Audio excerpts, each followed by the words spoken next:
प्रणाम, नमस्कार। बहुत स्वागत है आपका उस कार्यक्रम में जिसका नाम है हे प्रभु आनंददाता। और इसके एक और नए एपिसोड में, न्यू एपिसोड में हम आपका स्वागत करते हैं और अपने विचार, सुझाव, मार्गदर्शन, रिएक्शन ये सब आप हमें भेज सकते हैं। हमारा मोबाइल नंबर आपकी स्क्रीन पर फ्लैश कर रहा है 7009694440। आज हम जिस विषय पर बात कर रहे हैं वो विचार इसलिए मन में आया कि अभी कुछ मित्रों की मंडली में मैं बैठा था और हम बदलते हुए ज़माने की सोच पर हम चर्चा कर रहे थे कि किस तरह से परिवेश बदल रहा है, सोच बदल रही है। और इस सोच में जैसा हमारे यहाँ भी परंपरा है कि चारवाक को भी ऋषि कहा गया है, वो चारवाक जो ये कहते हैं कि ऋण लेकर घी पियो, यानी जीवन आनंद का नाम है और आनंद के लिए कोई भी बाधा नहीं है। यानी आप काहे को बचत करते हैं, परेशान होते हैं, खूब ऋण लीजिए और उससे आनंद उठाइए। कौन देगा, कब चुकाएगा, ये ईश्वर जाने। आपको इस तकलीफ में क्यों पड़ना है। तो बात ये हो रही थी कि इन दिनों आधुनिक दंपत्तियों में ये नारा बहुत प्रचलित है कि डबल इनकम नो किड्स। आय दुगनी हो, हम दोनों कमाएं, और बच्चों की क्या आवश्यकता है, क्यों ज़रूरी है। बच्चे तो खलल पैदा करते हैं जीवन में। अब इससे सहमति असहमति हो सकती है और क्यों नहीं होनी चाहिए। हम सब जिस व्यवस्था में रहते हैं स्वतंत्रता की, वहाँ अपनी राय रखने का, अपना विचार रखने का सबको अधिकार है। लेकिन आज हम इसी जिज्ञासा को, इसी प्रश्न को लेकर, क्योंकि एक तरफ भोग का जो आकर्षण है वो तमाम चीज़ों को झुठलाने पर आमदा होता है और एकदम सत्य प्रतीत होता है, क्योंकि उसमें कुछ करना ही नहीं है, आपको कहीं जाना ही नहीं है। वो कहता है, वही जब जो कहता है कि किस किस को याद कीजिए, किस किस को रोइए, आराम बड़ी चीज़ है, मुंह ढक के सोइए। अजगर करे न चाकरी, पंछी करे न काम, दास मलूका कह गए सबके दाता राम। अब ये इंटरप्रिटेशन भी बड़ा दिलचस्प है कि काहे को करना भैया, आनंद उठाइए। होगा डायबिटीज़ तो होगा, हार्ट पेशेंट होंगे तो होंगे, अभी तो दबा के खाएंगे छोले भटूरे और तेल घी और मीठा जम के। लेकिन डबल इनकम नो किड्स, ये थोड़ी चिंता कई बार दिमाग में इसलिए पैदा करता है कि ये हमारी सामाजिक व्यवस्था के लिए भी चुनौती बनता है। सामाजिक व्यवस्था के लिए ये चुनौती नहीं है कि आबादी कम हो जाएगी, डबल इनकम नो किड्स।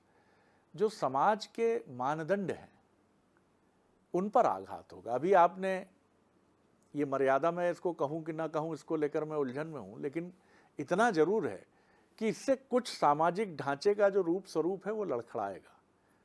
बच्चे नहीं होंगे, जवाबदेही पर असर होगा, माता पिता के दायित्व पर बात उठेगी।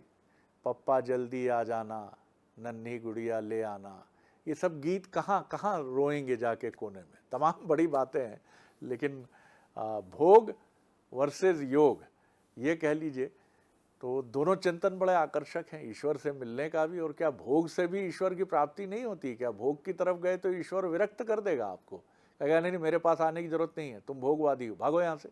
ना ना ना सर, ऐसा भी नहीं होना चाहिए। तो चलिए इन सारी जिज्ञासाओं को लेकर चलते हैं अपने विद्वान वक्ता, भगवद गीता के अध्येता, मानस मर्मज्ञ प्रोफेसर डॉक्टर सुरेंद्र बिहारी गोस्वामी जी के पास। प्रणाम कर रहा हूँ डॉक्टर साहब जी। अच्छा विषय लेकर आए जी और आपका विषय जो है रोचक है आज। जी। और चूंकि ये आधुनिकता से जुड़ा हुआ है, आप जब चरक का नाम ले रहे थे तो मुझे ध्यान आया किशोर अवस्था में मैंने चरक को पढ़ा था जी, चारवाक। चारवाक को जी जी।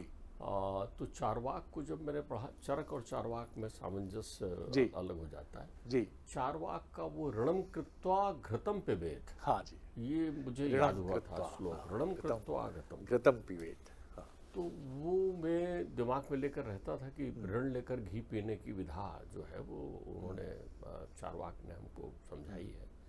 लेकिन मैं ये समझता हूँ कि चारवाक के दर्शन को जिन्होंने पूरी गहराई से नहीं पढ़ा वो ये बात नहीं समझ पाए। हम बहुत सारे उन तथ्यों को जो व्यंग में कहा गया या विचार चिंतन के लिए आपके पास छेड़ा गया, अरे उनको जो है आपने आत्मसात कर लिया, क्योंकि वो जानते थे कि कमजोरी क्या है आपके जीवन की। हमारे जीवन की दो विडंबना है, एक विचार है, एक अनुभूति है। विचार और अनुभूति, ये दोनों विडंबनाएं हैं हमारे जीवन की। यहाँ मैं दर्शन की भाषा में बात नहीं कर रहा हूँ, अध्यात्म की भाषा में विडंबना ही है। क्योंकि ज्ञान भी छूट जाता है जब आप चरम पर पहुंचते हैं, तो ज्ञान का बंधन भी छोड़ना पड़ता है। विचार आपको एक चिंतन देता है, और चिंतन का अर्थ होता है मथना, और मथते मथते चिंता भी आपके सामने आ जाती है। तो जहाँ विचार है वहाँ चिंतन है, और जहाँ चिंतन है वहाँ चिंता की उत्पत्ति भी हो सकती है। इसलिए वो एक खतरनाक अस्त्र है, उसको समझकर ही चलाना होगा। तो पहले आपको ये अस्त्र समझना पड़ेगा कि एक ऋषि की उपाधि से विभूषित एक परम ज्ञानी व्यक्ति ऐसी बात कह रहा है, तो वो आपको खुली स्वच्छंदता नहीं दे रहा है। वो आपको ये कह रहा है कि आप घी तो पिए, लेकिन आप घी कैसा पिए? ऋण लेकर। तो ऋण किससे ले रहे हैं? स्वयं से। ऋण देने वाले तो आप हैं, कोई दूसरा नहीं है। कोई दूसरा नहीं है। आप अपने जीवन के मूल्य पर ऋण प्राप्त करें, ताकि फिर से आप उस ऋण को पटाने के लिए आते रहें, ताकि उत्तरार्ध में आपको उसका भुगतान करना पड़े। जीवन वर्तमान केवल इतना नहीं है, शरीर की अवस्थाएं बदलते रहती है। तो जब शरीर की अवस्थाएं बदलते रहती है, जो लोग हम दो और हमारे कोई नहीं और हम दोनों धन कमाएं, इस सिद्धांत पर चलते हैं, जरा उनकी यात्राएं ये मत समझिए कि उस संसार में संजीवनी बूटी खाकर आए हैं और अनवरत उसी उम्र पर रहेंगे। 10-25 साल बाद उनसे मिलने चले जाइए, 10-25 साल बाद उनसे मिलने चले जाइए, तब उनकी स्थितियों को आप देख कर आइए कि वो रहते कैसे हैं। वैसे ही जो वैभवशाली नौकरियों में काम करते रहते हैं, और जब रिटायरमेंट के बाद वो उनको हम लाठी देते हैं कि आपके रिटायरमेंट की भेंट या फूलों का गुलदस्ता देते हैं, मुस्कुराते हुए जाते हैं, चले जाने दीजिए। लेकिन उनमें से कितने लोग अपने घर पहुंचकर सुख का जीवन व्यतीत करते हैं, ये देखकर तो आइए। चरवाक के इस सिद्धांत के गहराई में छुपा है पूत कपूत तो क्या धन संचय, और पूत सपूत तो क्या धन संचय। ये मूल सिद्धांत है उनका कि यदि तुम्हारे यहाँ सपूत उत्पन्न हो गया तो धन मत संचय करके रखो, उड़ा दो, क्योंकि वो सपूत है, वो पुत्र या पुत्री जो है कर्मठ है, ऊर्जावान है, वो धन कमा लेगा, उसको अपेक्षा नहीं रहेगी कि मेरे पिताजी से संपत्ति मिली हुई है, उसको इसकी अपेक्षा नहीं होगी। लेकिन अगर पूत कपूत है, अर्थात वो आप पर ही निर्भर है, उसी प्रक्रिया में ऋणम कृत्वा घृतम पिबेत वाले सिद्धांत पर आधारित है, और वो अकर्मण्य पुत्र आपके यहाँ हुआ है, तब आपके जीवन में कठिनाई का दौर शुरू होगा, और तब आप उड़ाने के योग्य आप स्वयं नहीं रहेंगे, लेकिन वो उड़ा देगा। तो धन संचय का कोई लाभ उस रूप में नहीं है। तो पहले हम बात कर रहे हैं, विचार एक समस्या हो सकती है, क्योंकि विचार आपके पढ़े हुए, आपके सुने हुए, आपके समझे हुए, आपके आसपास से देखे हुए तथ्यों की जुगाली मात्र है। विचार जब होता है चिंतन, तो आप जुगाली करते हैं ना उन्हीं चीजों का, उन्हीं चीजों को बार बार मतते हैं जो पढ़ा है, जो समझा है, जो देखा है, अनुभूत नहीं किया है आपने। और जो अनुभूति हो जाता है, अनयाने प्राण, अनयाने प्राण, प्राणानुभूति होती है, अर्थात जो आपके भीतर में उसका प्रभाव पड़ता है, वो अनुभूति है। उसको शब्दों में व्यक्त नहीं कर सकते, वो जीवन का सार होता है। ये अनुभूति धन्नो गृहस्थ आश्रम का आपके पिता के जीवन में आई, आपके माता के जीवन में आई, तो संतान के रूप में आप उत्पन्न हुए। उन्हें इस बात की अनुभूति हो गई थी कि मेरे ना रहने के बाद मेरा एक अक्ष होगा संसार में। मैं, अरे भाई, मनुष्य को वृक्ष कहा गया है, वृक्षस्ते मनुष्या। जैसे वृक्ष को काट दो फिर उसमें अंकुरण निकल कर आ जाता है। तो वैसे जब हम नहीं रहेंगे तो हमारे ये अंकुरण जो है वो बढ़ते चले जाएंगे। इससे कुल, परिवार, परंपरा, संस्कृति जीवित रहती है हमारे पास में। चूंकि हमको ये सब कुछ बिना तप के प्राप्त हो गया ना। हमारे यहाँ बड़े सावधान होकर सुनिए, ऋषि की चर्चा चल रही है। हमारे यहाँ गृहस्थ जीवन में जाने के पहले तप करता था मनुष्य। मनु और शतरूपा ने सहस्त्र वर्ष तक तप किया तो परमात्मा प्रकट हुए। उन्होंने आशीर्वाद दिया कि जाओ गृहस्थ जीवन में और संतति उत्पन्न करो। ब्रह्मा को भी तपह की अनुगूंज सुनाई पड़ी थी। ब्रह्मा ने भी तप किया, तब सृष्टि को उत्पन्न किया। ये बिना तपे हुए लोग हैं, ये जले भुंजे लोग हैं। तो जीवन की वो अनुभूति नहीं है ना इनके जीवन में। ये अपने गृहस्थ जीवन को भोग क्या होता है आप समझ रहे हैं? आपको भोग मतलब लगता है ग्रहण करने का, भोग भोगना पड़ता है। ये भोगना चाहते हैं। भर्तरी हुए चक्रवर्ती सम्राट विक्रमादित्य के बड़े भाई भर्तरी, मध्य प्रदेश के देवास में उनकी तपस्थली है। जो लोग अवंतिकापुरी उज्जैन घूमने जानते हैं, वहाँ भर्तरी की गुफा है। उनके तप पर आज भी वो उनके हाथ का चिन्ह अंकित है उस चट्टान पर, जिस पर इंद्र ने वज्र का प्रहार किया था और उन्हें हाथ से रोक लिया था इंद्र के अभिमान को।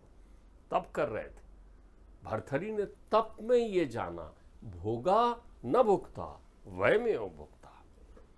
भर्तरी के जीवन का सार तो समझिए। भर्तरी ने देख लिया था कि अमर फल घूम कर वहीं पहुंचता है। ये सब अमर फल के फेरे में, ये शिक्षा देने के लिए वो योगी हो गए।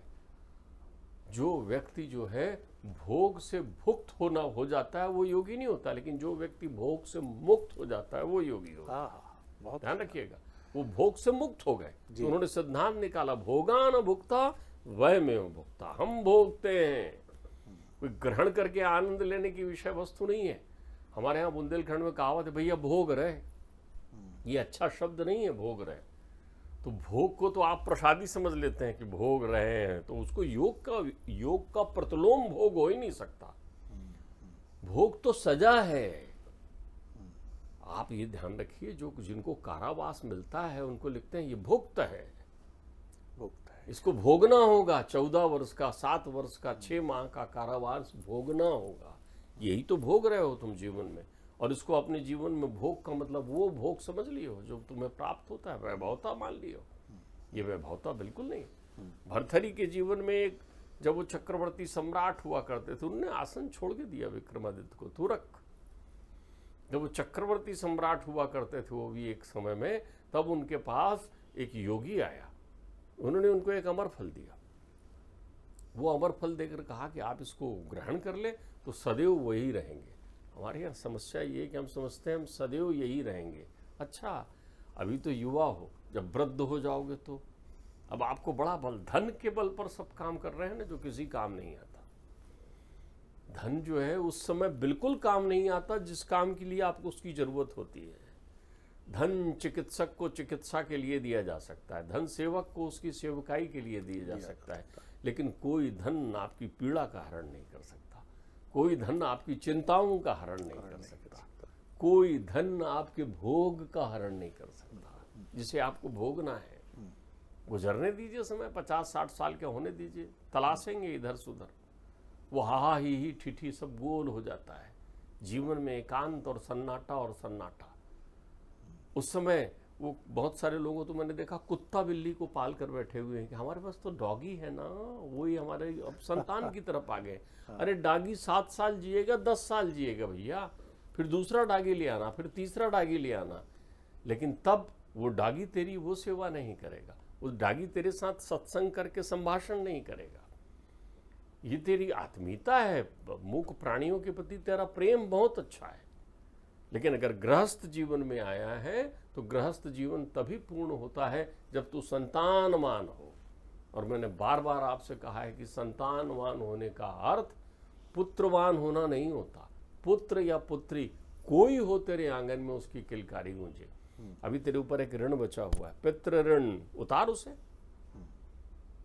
ये ऋण लेकर के घी पिएगा, इस ऋण को याद दिला रहे हैं। इस ऋण से मुक्त होगा, ऋणम कृत्वा, ये ऋण लेगा तो कदर्य हो जाएगा, तो गदगद नहीं हो पाएगा। क्यों? क्योंकि तू कृतकृत नहीं हुआ।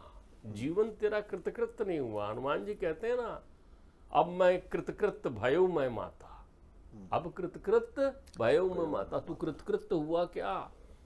उऋण हुआ क्या? जिस पिता ने तुझे जन्म देकर लालन पालन करके पढ़ाया पोसा, जिस मेहनत करके तेरे लिए धन खर्च किया, क्या तूने उसकी प्रतिपूर्ति की? तू पिता बना, तू माँ बनी। वो माँ जो तेरे पीछे धाई थी, दौड़ती थी, बेटी ठीक है ना, कोई तकलीफ तो नहीं है ससुराल में, मायके में 24 घंटा तेरा ध्यान रखती थी। अच्छा, अब तुम जो है इतना ज्यादा ऋण मुक्त होना चाहते हो, इसको हमारे यहाँ कहते हैं पितृ ऋण, देव ऋण, ऋषि ऋण। ये सब ऋण है, उतारना इसे। पितृ ऋण जब तू संतानमान हो जाता है तो पितृ ऋण से मुक्त होता है। ऋषि ऋण जब तू ज्ञानवान हो जाता है तब तू उससे मुक्त होता है। देव ऋण जब तू संस्कारों से तीर्थों की यात्राएं कराता है, माता पिता सबको श्रद्धांजलि अर्पित करते हुए सबको गौरवान्वित करता है, देव ऋण से मुक्त होता है। तो तेरे यहाँ अतिथि कब आएंगे? तो अतिथि देवो भव के सिद्धांत पर कब चलेगा? तो बुजुर्गों की सेवा कैसे करेगा? तो अपने माता पिता के अंतर मन की जो उनकी तृप्ति है उसे कब देगा? तुझे जन्म देते समय, तुझे पढ़ाते समय उनको लग रहा था कि इसका बेटा होगा, वो हमारी सेवा करेगा, वो हमें देखेगा। उनको मूल से ब्याज ज्यादा प्यारा है, तो मूल ही खा के बैठा हुआ है। यहां एक चिंतन बहुत महत्वपूर्ण है, संतान का होना या संतान का ना होना जी, ये ईश्वर की कृपा है। तू बीच में अवरोध मत बन। अगर ईश्वर ने तेरे भाग में संतान नहीं दी है तो वो परमात्मा की कृपा है, वो भी ठीक है। लेकिन तू अवरोध बनकर ईश्वरत्व के अंश का प्रदर्शन मत करिए, हट छोड़, क्योंकि इससे तेरी अनुभूति में रुकावट होगी। तो विचार में रहेगा, विचार में रहे तो विज्ञान में रहेगा, विज्ञान में रहेगा तो भौतिकता बढ़ेगी, भौतिकता बढ़ेगी तो तू शून्यता को नहीं देख पाएगा, तू खाली हो जाएगा। खाली और शून्य में बहुत बड़ा अंतर है। तो आप जो कह रहे हैं, खाली रिक्तता है जी, मैं ये समझ पा रहा हूँ कि ये रिक्तता भी है और मृग मरीचिका भी है। आप स्वतंत्रता की आस लेकर जिस तथाकथित विद्रोह को समाज के विरुद्ध कर रहे हो, वो दरअसल आपको कहीं नहीं ले जाती है। देखिए, आप एक बात समझिए जी, भोगी व्यक्ति स्वतंत्र कभी नहीं होता, स्वच्छंद होता है। जो और भोगना चाहता है वो स्वच्छंद होता चला जाता है। योगी व्यक्ति स्वतंत्र होता है। स्वतंत्रता का अर्थ जान रहे? मर्यादा, अनुशासन। अनुशासन यानी स्वानुशासन, संस्कार, संस्कृति, सभ्यता, ये है स्वतंत्रता। भारत एक स्वतंत्र राष्ट्र है, अर्थात यहाँ मर्यादा है, अनुशासन है, संस्कार है, संस्कृति है। लेकिन तुम जानते बूझते इनकी उपेक्षा करो और कहो कि मैं परम स्वतंत्र हूं, तो परम स्वतंत्र नहीं, स्वच्छंद है। और स्वच्छंदता एक खाई की तरह होती है जिसमें तुम समाहित हो जाते हो। स्वतंत्रता एक शिखर है जिसे तुम प्राप्त करते हो, जहां तुम पहुंचते हो, जिसके शिरोमणि तुम बनते हो। तो हमारे यहाँ पहले गृहस्थ जीवन के पहले तप का विधान था। संतान के लिए हमारे यहाँ पुत्रेष्ठ यज्ञ किया गया है। दशरथ ने पुत्रेष्ठ यज्ञ किया, पुत्र प्राप्ति के लिए यज्ञ किया, अर्थात उद्यमवान बनना पड़ता था व्यक्ति। दशरथ को यह विदित था कि उनके यहाँ संतान आएगी। दशरथ को यह विदित था। कैसे? ब्रह्म ऋषि ने श्राप दिया है। श्रवण कुमार के पिता ने उनको श्राप दिया है अपने पुत्र के उसमें कि ऐसे ही तो पुत्र के वियोग में तड़प कर प्राण देगा, तो पुत्र होगा ना, ये तो विदित है ना। तब भी उन्होंने पुत्रेष्ठ यज्ञ किया। तो पुत्र प्राप्त करना भी यज्ञ की तरह है। गृहस्थ जीवन में जाना भी एक तपोधन यज्ञ की तरह है। लेकिन हमने इन तथ्यों को समझने में त्रुटि की है। आप जिस जीवन को यथार्थ मानकर जीवन में आनंद लेने जाते हैं, बहुत अच्छी बात है। प्रारंभ में आप धन प्राप्त कर रहे हैं, आपके पास सुख सुविधाओं के समस्त साधन है, आपको क्या झंझट लग रही है? आपको कहाँ परेशानी हो रही है? आपने ये आयातित विचार कहाँ से ले लिया है? अगर ये झंझट और ये परेशानी तुम्हारे माता पिता ग्रहण कर रहे होते तो तुम यहाँ कैसे पहुंचे हो? सही बात है। तो लौटाओ कर्जा अपना, संसार को कुछ दे जाओ ना। ये संसार की तरफ से अनुपम भेंट है जो प्रकृति तुम्हें प्रदान करती है। इसलिए अगर गृहस्थ जीवन में है, संतानवान होइए। एक और नुकसान हो रहा है, गृहस्थ जीवन दोनों की अलग अलग दिशाओं में जाकर के स्वतंत्रता पूर्वक कार्य करने से दायित्व से च्युत कर रहा है लोगों को। धन मैं भी प्राप्त कर रहा हूँ, धन मेरी पत्नी भी प्राप्त कर रही है, बहुत अच्छी बात है। लेकिन इस प्राप्त धन में कहीं आपने बांटा हिस्सा तो नहीं कर रखा है? आप जुड़े कि नहीं जुड़े? आप मिले हो कि नहीं मिले हो? ऐसा तो नहीं है कि ये तेरा धन ये मेरा धन। अगर ये तेरा धन और ये मेरा धन है तो यहाँ एक बड़ी खाई है। ये मेरे द्वारा उपार्जित है, तेरे, तो आप समाहित कहाँ हुए? और जब समाहित नहीं हुए हो तो आपका गृहस्थ जीवन पूरा नहीं हुआ। बहुत सुंदर डॉक्टर। और कुल मिलाकर बात यही है कि इस संसार ने नाना प्रकार के प्रयोग किए हैं। 50 और 60 के दशक में चीन में कम्यून सिस्टम डेवलप किया गया, बुरी तरह विफल रहा, जहाँ स्त्री और पुरुषों को बिना विवाह नाम की संस्था के साथ एक साथ रखा गया और जो संतानें जन्मी उन संतानों के लिए ये कहा गया कि उन पर किसी पर बाध्यता नहीं होगी कि उसके माता पिता कौन है। ये स्वेच्छाचारिता का एक प्रयोग बन गया, जिसे आगे जाकर इसके जो जन्मदाता थे, बहुत बड़ा नाम विचार की दृष्टि से उनका रहा है, इसको बंद करना पड़ा। स्वेच्छाचारिता के नाम पर दुनिया में 70 के दशक में यूरोप की स्त्रियों के बीच एक नारा ये निकला, जब पुरुष निर्वस्त्र घूमता है तो हम क्यों नहीं।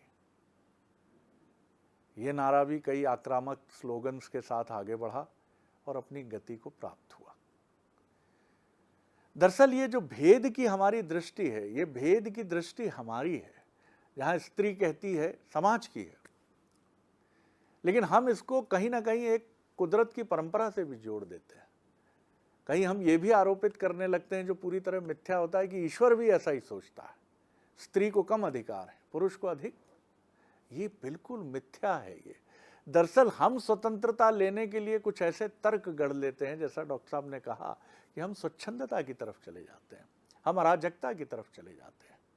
सवाल ये नहीं है, ये बिल्कुल ठीक है, जीवन आपका है, आप जैसा जीना चाहें जिएं, लेकिन क्या ये करके आपके भीतर आनंद है, या आप कहीं ना कहीं जीवन के अंत में एक दुखी और निराशा से भरे व्यक्ति के तौर पर इस संसार से विदा लेते हैं? तो क्या आपने जो सोचा, क्या वो पूर्णता की तरफ बढ़ पाया? जी डॉक्टर साहब। मैं आपको यहाँ अपने खासकर चिंतनशील दर्शकों का ध्यान इस बात की ओर आकर्षित करना बहुत ज़रूरी है कि बहुत सारे लोग ये मिथ्या संभाषण करते हैं, अल्प ज्ञान, अधूरा ज्ञान उनको इस मोड़ पर ले आता है कि सनातन संस्कृति में स्त्री को दोयम स्थान प्राप्त है, पुरुष को प्रधानता प्राप्त है। तो वो जानते नहीं, या वो हमारी सनातन संस्कृति में वेदों के अध्ययन से परिचित नहीं है। हमारे यहाँ स्त्री का स्थान सर्वोच्च है। स्त्री का स्थान इतनी ऊंचाई पर है कि उन्होंने माँ ही केवल नाम नहीं दिया, माँ को उपाधि मान लिया।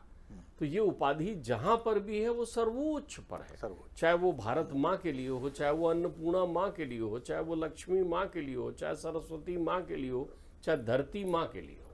तो माँ की उपाधि सर्वोच्च है। स्त्री की स्वतंत्रता अतीत से देखिए, वरमाला प्रथा आपको बार बार प्रेरित करती है कि हमारे यहाँ एक स्त्री को अपने मन से वर चुनने का अधिकार। बिल्कुल ठीक बात है। दूसरा आपको बताऊं, पाश्चात्य देशों के विवाहों पर, हमारे यहाँ विवाहों के इतने स्वरूप में आपको भान नहीं। बिल्कुल हमारे यहाँ केवल चूड़ी पहनाकर एक स्त्री से विवाह, गंधर्व विवाह की केवल मांग भरकर एक स्त्री से विवाह, और तो और केवल मानसिक चिंतन कर लेने से भी स्त्री का पुरुष से विवाह हो सकता था। इसका ज्वलंत उदाहरण है रुक्मणी। रुक्मणी ने मन ही मन कृष्ण को अपना पति मान लिया, तो कृष्ण उनका हरण करने गए थे। तो आप ये मत समझिए, पाश्चात्य ने जिन चीजों को आपको खुले रूप में प्रस्तुत किया है, वो स्वच्छंद होकर औंधे गिरे, हम स्वतंत्र होकर मर्यादा में रहे। प्रश्न यही है बड़ा कि बचपन में जब आप घर में रखे हुए लड्डू चुरा कर खाते हैं तो एक स्वतंत्रता की अनुभूति करते हैं।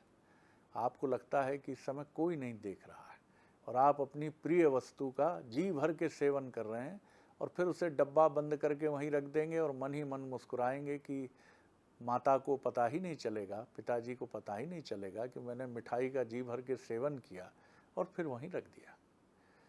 आप भी सोचिए, जो लोग इस दिशा धारा के हैं, क्या उनकी ये स्वतंत्रता वैसा ही उन्हें आनंद दे रही है, या ये उनमें एक आध्यात्मिक ऊर्जा और आनंद का संचार कर रही है जो चिरस्थायी है, जो उनसे कोई छीन नहीं सकता है।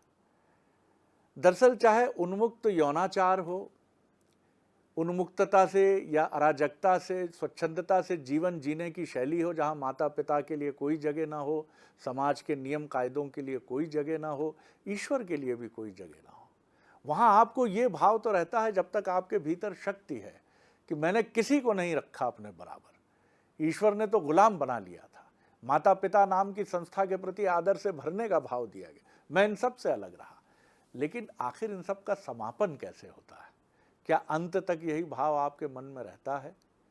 अगर रहता है तो ये सवाल ज्वलंत है कि हाँ, इसमें भी आनंद है, और नहीं रहता है और कितने मामलों में रहता है और नहीं रहता है, ये विचारणीय प्रश्न है।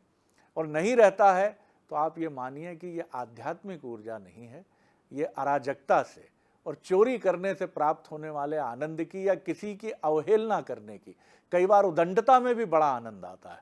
कहते हैं कि नहीं ये नहीं करना है, पेड़ पे मत चढ़ो, आप चढ़ के चढ़ाते हैं, लो मैं तो चढ़ गया, क्या कर लोगे तुम। ये उस तरह का आनंद तो नहीं है जिसको आपने आध्यात्मिक आनंद मान लिया। डॉक्टर साहब बड़ा आनंद आया, प्रणाम कर रहा हूँ आपको। अगले एपिसोड में एक और विषय लेकर उपस्थित होंगे। प्रणाम, नमस्कार।